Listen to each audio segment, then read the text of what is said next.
Good night. It's almost 12 midnight. I'm here with a word from God tonight. He just tell me to stop by and to share something that is profound but yet truth. In our times and the times we're living in, we're still counting down. We have 30 more days before the year end. And we're not looking for COVID, we're looking for the Christ of COVID. We're not looking just about now. I'm a little tired, but let me go with us, said the Lord. Whatever the word God gives you, you gives out. What you don't have, you cannot give. So it is said here, there is a conspiracy theory. And I'm coming to you to let you know there is a conspiracy theory for your life. Everything that you touch, what you do, there is a conspiracy theory. My reading would be from 1 Kings 21. And those who know the story quite well know about Jezebel and the pursuit of Naboth and his vineyard. I'm going to paraphrase the story as Jezebel, her husband was the king. And because her husband was the king, there was a plot of land that is close to the kingdom, the castle. Let's put it that way. And she sought to know the husband need that vineyard. It's a vineyard. Growing crops, grapes, vineries, different things. But because the husband was the king, she said, husband, don't worry. If you want it, it shall be yours. She set out to get that which she wants for her husband. I'm going to read until verse 10. And it came to pass after these things that Naboth the Jezreel had a vineyard and was in Jezebel's heart of the palace of Ahab the king of Samaria. And Ahab spake unto Naboth, saying, give me thy vineyard. No, the king is asking a request. He's the king. He's the one that is in charge. He asked for the vineyard. And I may have it for a garden of herbs. We don't know. Garden of herbs, a vineyard. So the soil is fertile. Because it's near my house, and I give thee for it better vineyard. So I'll take what you got, and I'll give you better. Replace that. And I give the word of money, something of substance. And Naboth said unto Ahab, fortify with me, for I give thee inheritance of my father unto thee. I can't give that which I have gotten from my father. Something that is personal. So we know when somebody gives us something that is sentimental, that something has value, as a lawn, as something of good property, something that you can reinvest, something that you can use. I can't give you that because it's a family inheritance. So it came to pass, he went to his house heavy and displeased. And Naboth said unto the Jezreel, not to give thee thine inheritance of thy father, but turn away thy face. Would thou not eat thy bread? And Jezebel his wife came and said unto him, why thou conspired? Why is thy spirit so sad, and that thou shalt eat no bread? And he said unto her, because I speak unto Naboth the Jezreel, and said unto him, oh, this is the king asking a request. Not because he's the king, he's asking and making a request. And I will give him money else for it. And I will give him another vineyard also. Jezebel his wife said unto him, dost thou know that thou govern the kingdom of Israel? Arise and eat thy bread, and be merry, and I will give thee thy vineyard. Now the wife now playing the part. I will give thee thy vineyard of Nabal. So she wrote letters to Ahab the king and sealed them with his seal. So when somebody do something behind your back, that is called fraudulent activity. So she took her husband's signet and she seals those letters as if it is coming from the king. That's a conspiracy. I'm here to tell you there's a conspiracy theory set up for you. So she sealed the letters to the elders and the nobles of the city that dwell in Naboth. And she wrote in the letter, saying, proclaim a fast and set Nabal on high amongst the people. And they set 2 men, sons of Belar, before him and bear witness against him. What they do? Bear false witness against him, that he might die. I am here to tell you, under the unction of God, there is a conspiracy theory. Jezebel wanted her husband to have by any means what she wants him to have, even to the point of killing someone, even to the point of setting up someone to kill Naboth for his vineyard. I will have you to know today there are many who are looking and lurking. There are many in your life that are sons and probably daughters, husbands and wife, are waiting for your demise. They are waiting because some set up conspiracy theory. What do you mean by some set up conspiracy theory? If we watch this episodes of New York undercover, New York NYPD, and we look at identity, how we see men and women will set up someone to kill their husband, their wife, their spouse, to get a life insurance or inheritance.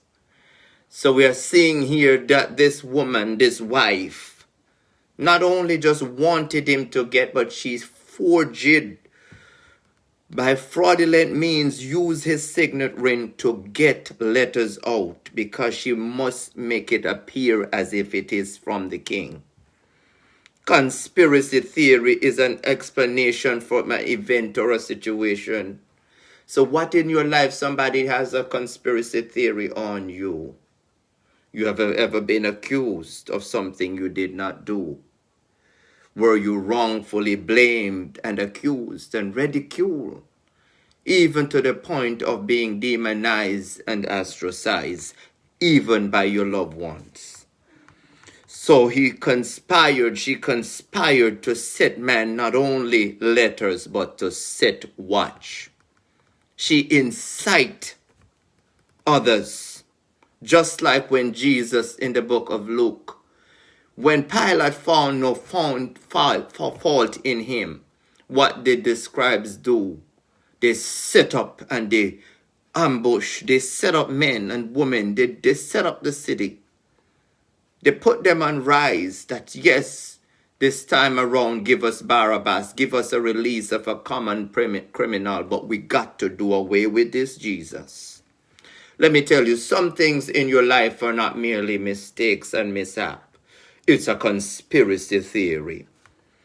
Oftentimes it involves by the sinisters, which is a plot. The sinisters, they plot, and other groups, often politically motivated, when others give an explanation of what is happening. So sometimes it's profoundable, unbelievable. The term has a negative connotation to it. It implies that to conspire has a base of pretension and insufficient evidence. Sometimes when people want to get you, they don't have any evidence, no credible evidence. So they incite, they lie, and they make up their own story. This is what Jezebel did. If you read in the latter part, it said she wrote letters in Ahab's name and sealed them. So her husband's signature, husband's name, she makes sure it looks as if it is real. So it has no basis because he did not. But one thing of the story is he partake of the wrong that his wife did. He did not put an end to it. Knowing when you are unknowingly to what is happening and you take sides, the Bible said you are just as guilty. You are guilty, he says, lay no man on no man's sin, or be no partakers of no man's sins. So to conspire, the conspiracy theory is to resist falsification and reinforce by regular reasoning. So you try to resist falsification. You try to resist of looking as if you're falsifying anything. You want to look credible. So you have to have a reason. Both evidence of this are reintroduced to others as an evidence for its truth. So it's reinterpreted. Some people ponder what it is. Merely conspiracy becomes a matter of faith rather than something that you can be proven or disproven. It's a matter if you believe it or not. Let me move from Jezebel and go into the paradox of the story of Joseph and Potiphar's wife. Why it looks real is because there was an evidence that was provided. He had access to the king and the king's wife. But a cloak was left in her hand. Who would they believe, the queen or merely a servant? Would someone believe a man or a woman? So I'm saying to you, she used that as her evidence. There was no basis because that did not occur. I'm here to tell you sometimes you will be set up and you will be framed, but it's a conspiracy theory. So she used that merely to trap him and get him in prison. But for most of us, knowing that purpose cannot be denied, neither did purpose can die. So he said, rather a matter of faith, it can be either proven or disproven. Conspiracy ideation belief is that conspiracy theory may be having a psychological and harmful effect. It means it can be pathological. Pathological means it may be real, it may be a part of your genetics. It may be that you're a pathological liar. So you said that the psychology attributes find that conspiracy is where there is none to be mental, but phenomenon. It is called illusory pattern of perception. So people can have a perception of you, but it is not the truth. How many of us people lied on? It's a conspiracy theory. Sometimes they set up themselves. Sometimes they plan their motive. But for the end of this year, having 30 days left, we're going to silence the conspiracy theory and the conspirator. This year, let us not leave 2020 as we embark on. I'm here to tell you, you need to silence the conspiracy. You need to put an end by any means. The devil will try to allure you, will try to destroy you, but it's a conspiracy theory. The theory still exists throughout the scriptures, and it follows a pattern to where Jesus Christ was delivered up to Pilate. Even when the judge Pilate said, I find no beguile in this man, they say you got to do something about it because it is a conspiracy.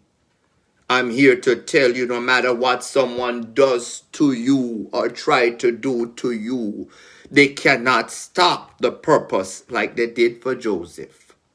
The conspiracy theory in your life will only make room for you. Do not be afraid of the conspiracy that they may set up.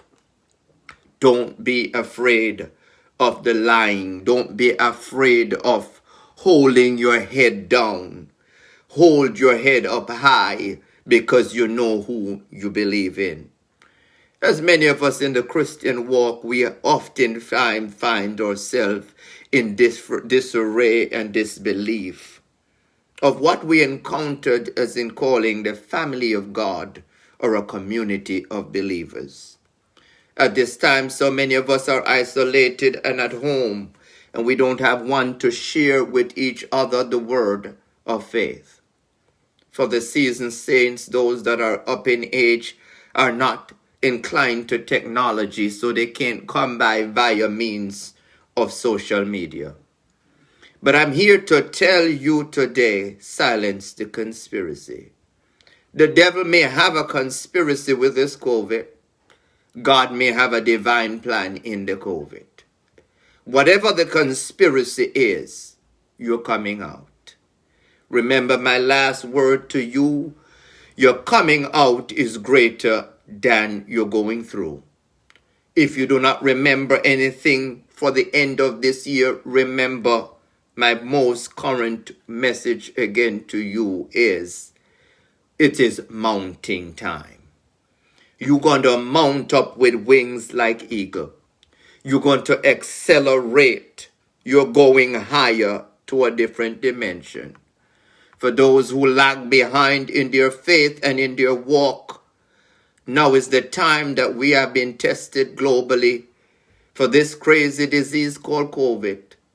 But it's not COVID that is been putting to us to the test.